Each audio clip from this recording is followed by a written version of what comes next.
on to me. The ELCA, the Evangelical Lutheran Church of America, is that what it is? The ELCA is the pussy church.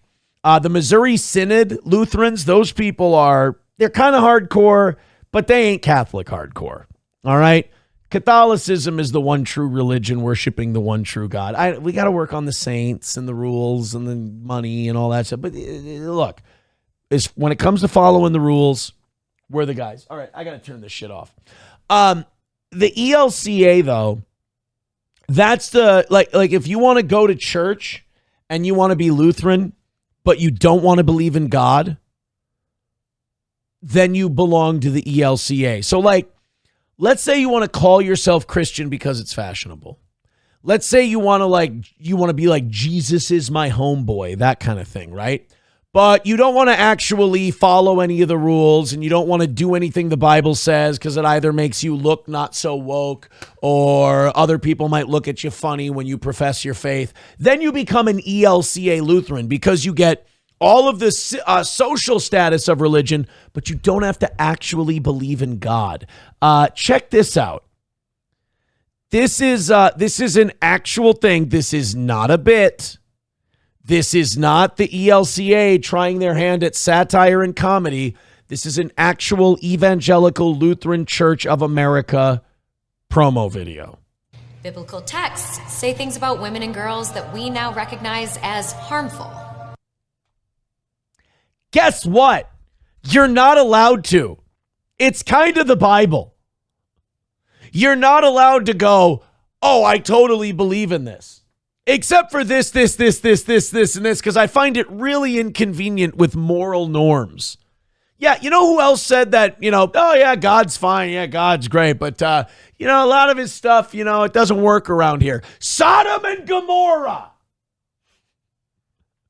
But really, what the fucking balls on these waspy bastards to sit there and go, we think God is great and everything, and religion is awesome, and we love being Christians, but we know better, and we're going to cut this Christian shit out of Christianity. What a fucking asshole. What an entitled dickhead. Say things about women and girls that we now recognize as harmful. Fuck you. No, we're looking this shit up. Hold on.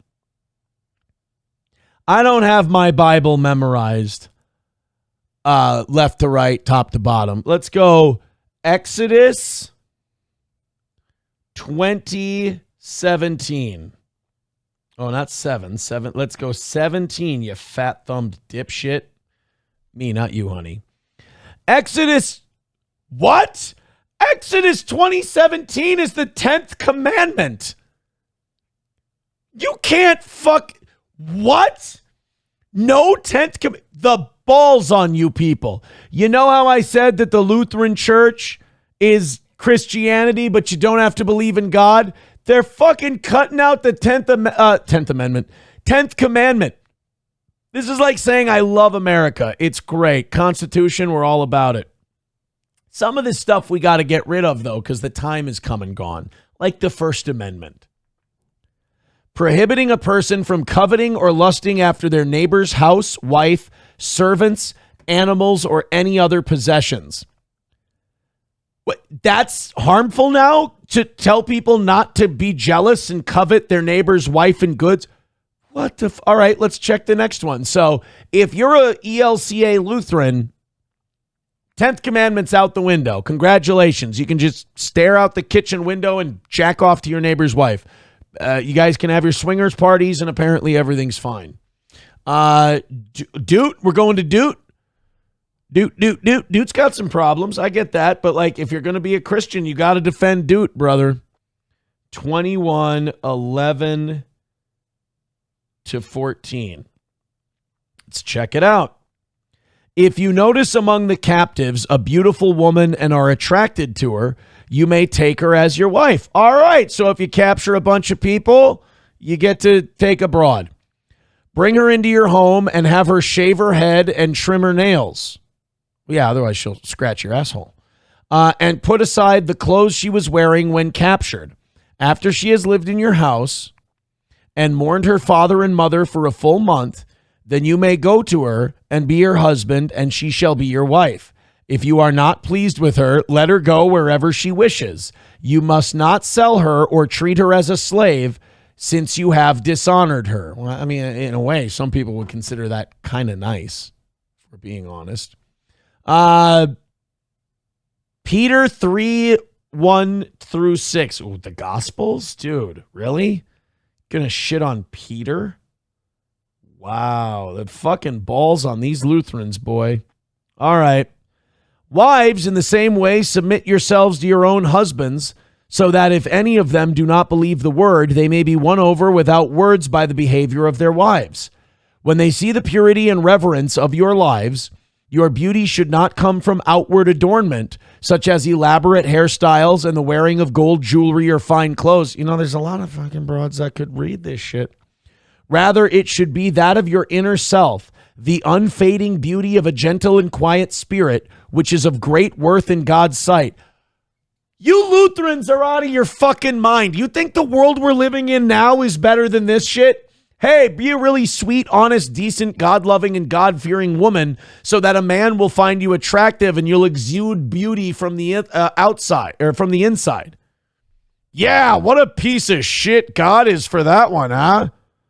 For this is the way the holy women of the past who put their hope in God used to adorn themselves. They submitted themselves to their own husbands. Like Sarah, who obeyed Abraham and called him her Lord. You are her daughters if you do that, if you do what is right and do not give way to fear. I mean, so far, I don't know why you're getting rid of these. All right, Timothy 2:9. Timothy 5, dear. Timothy 5. Timothy, it goes right to Timothy Oliphant. I'm gay. All right, Timothy 2:9 is a biblical instruction found in the New Testament where the Apostle Paul tells women to adorn themselves with modest, decent, and self-controlled apparel, not with elaborate hairstyles, gold, pearls, or costly clothes, but rather with good deeds. The verse emphasizes inner godliness and good works over external adornment for women who profess to worship God. Again, show me what's bad. Sanford's son gifting 5 memberships. Hold on, we got to break up this God talk to do the Dong Watch. That's this show is a walking contradiction. We do have a Dong Watch update. 5 gifted memberships from Sanford's son. Hold on, we also got to update him by $20. Sanford's son is kicking Miss Tay out of the cuck chair. I'm so sorry, Miss Tay, who is now at 115.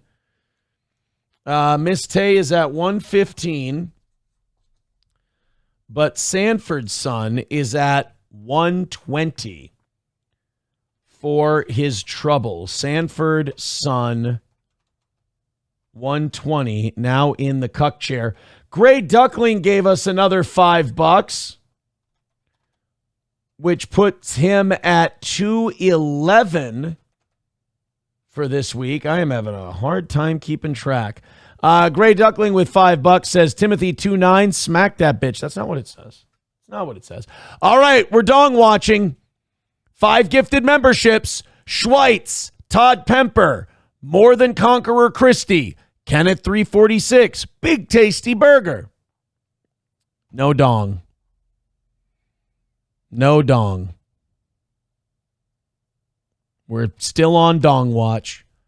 Dong doesn't have a membership. The Cleaner with $1 says, I'm evangelical now. You hear that, Aaron? The 10th commandment is fake and gay now. SP is free game. Don't get mad. God commands it. Oh, boy. All right, let's listen to her tell us how God is wrong and her vagina is right. Continue on, sweetheart. You have the floor. Good evening. So why is the church talking about patriarchy and sexism? Because you're gay.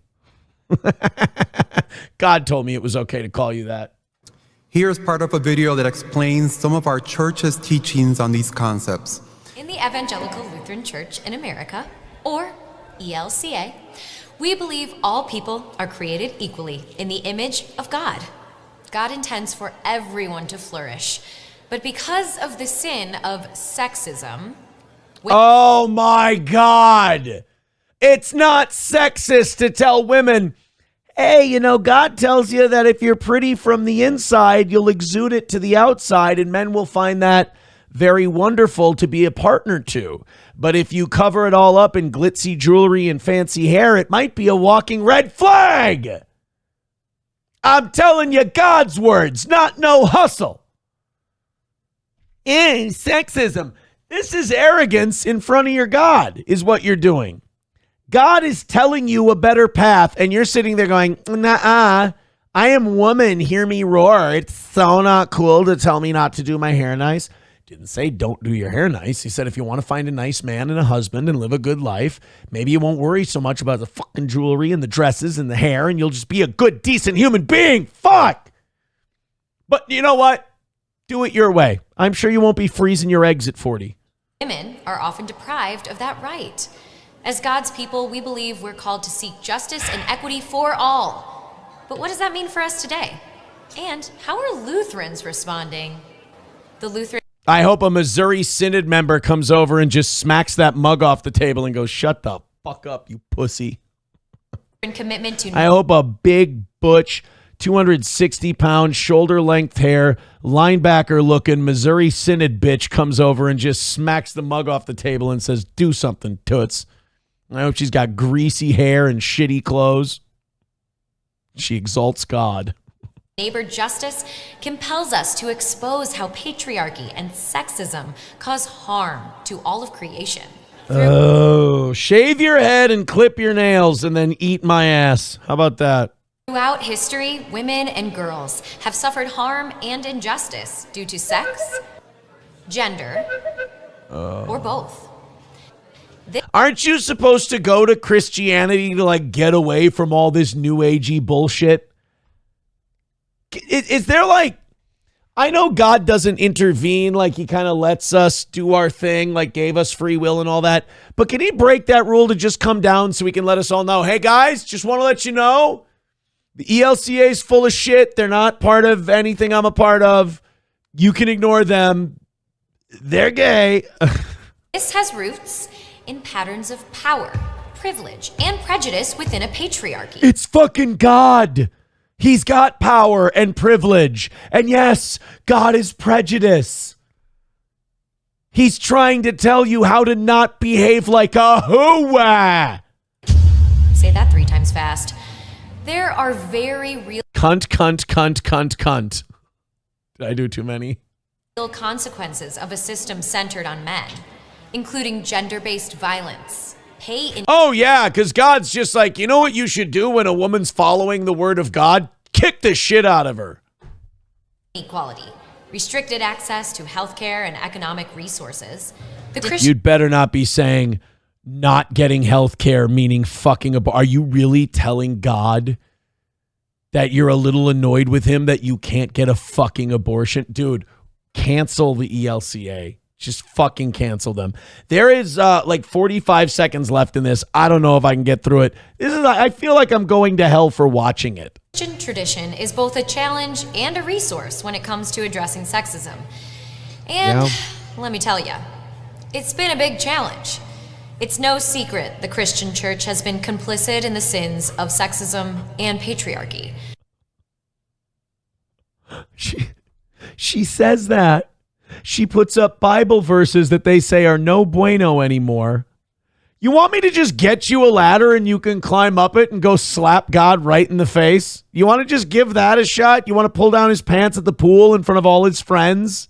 Fuck the arrogance in this lady with her wavy hair and her nice jewelry. Somebody's breaking commandments.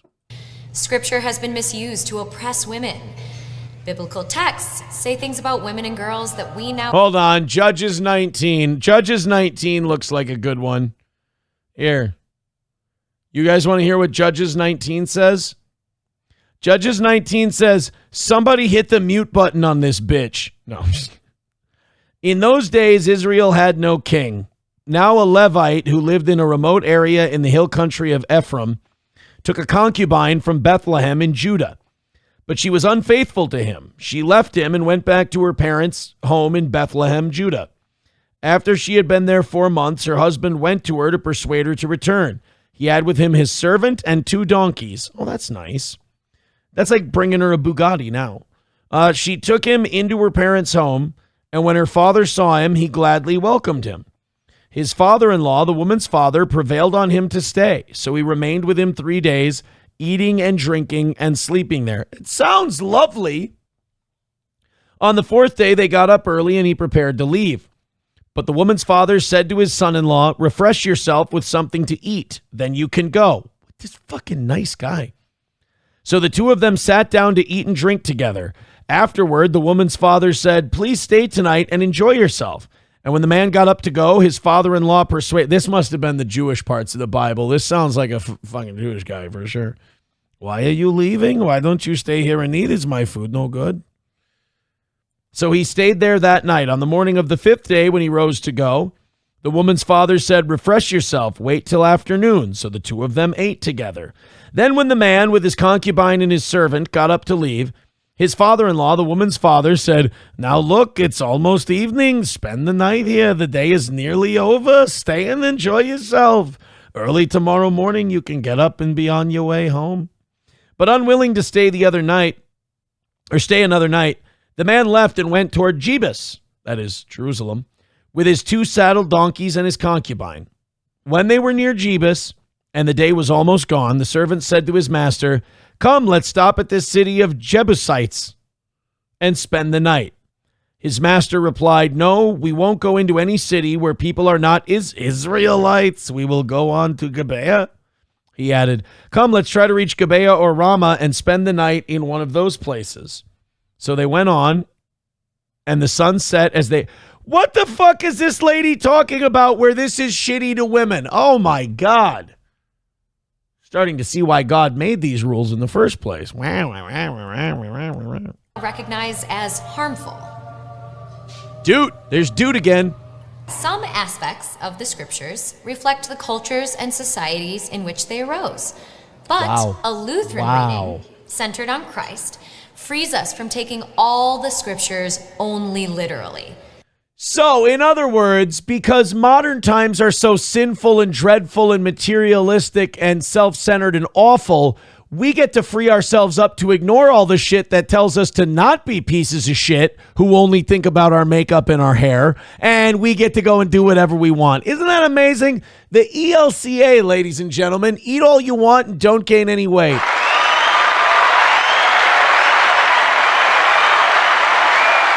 Too bad your chins are starting to look like mine, honey. That's enraging. I would be like, I'm newly once again Christian, and that pisses me off. I haven't learned the whole don't be angry, don't yell and shout and be a dick thing yet. I'm working on it, but that makes me Deus Vult and want to put on the fucking Crusader outfit. Go to wherever the ELCA is. Turtle gifting a membership. Oh, Dong Watch. We got a Dong Watch.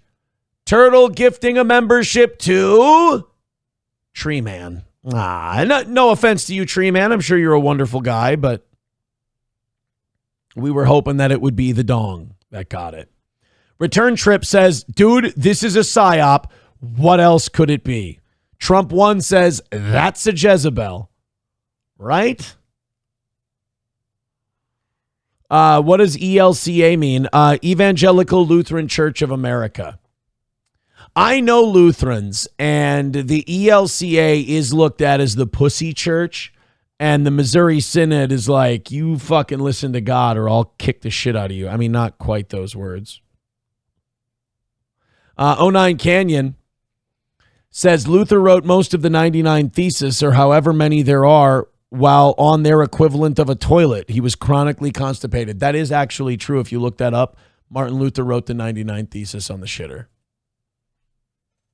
Which, I'm not going to fault him for. A lot of people get good work done on the toilet. Not Elvis, but some of them. Members in the ELCA. How many do they have? 2.68 million. Members in the Missouri Synod. 1.7 million. Okay. All right. So the numbers are relatively close. Members in the Catholic Church. How we doing? How we doing? How many do we fucking have? Just give me a goddamn number. How many people are Catholic? 1.41 billion. Eat my Catholic ass. I probably shouldn't say that. Probably should not say that. Are the Catholics alone bigger than the Muslims? 1.41 billion Catholics. How many people are Muslim? Fuck, there's over 2 billion. I think we got the air superiority, though. We could probably still take them. ELCA had a schism a few years ago. Some broke off into, I think, the LCA. Oh, there's another one? God damn. How many members in the... Oh, if we get the Anglicans back into the Catholic Church, maybe we can beat the Muslims. How many Anglicans are there? Ooh, 100 million. Yeah, that ain't going to do it. That ain't going to get us over the top. How about the Baptists? I know they ain't coming in, but how many... They bring the singing, though. They got the singing voices. How many Baptists are there in the world? Yeah, 100 million. You guys just ain't getting it. Lutherans ain't getting it. Baptists ain't getting it. Shit. How many Lutherans are there? 80 million. Yeah, you guys ain't shit. What was it? 1.4 billion Catholics?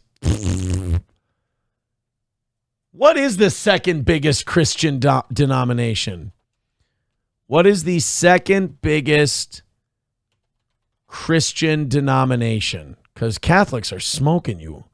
Oh, the Eastern Orthodox Church. Oh, Eastern Orthodox has got 200 million. That is nothing. All of Protestantism together is 800 million people. Dude, what do we even bother with these guys